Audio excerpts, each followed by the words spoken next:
Камин в деле.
В продыхах установлены в данный момент градусники на вход и с другой стороны на выход.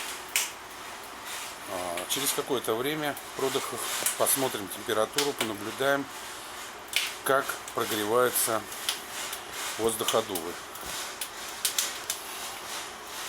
Каналы, которые от топки нагреваются изнутри.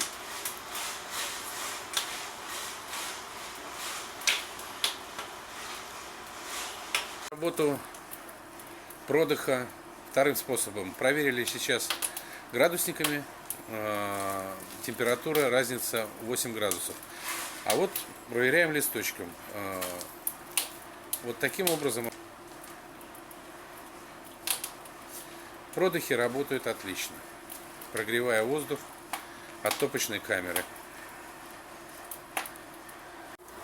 Открываем дверь. Портал работает отлично. Дым уходит в дымосборник.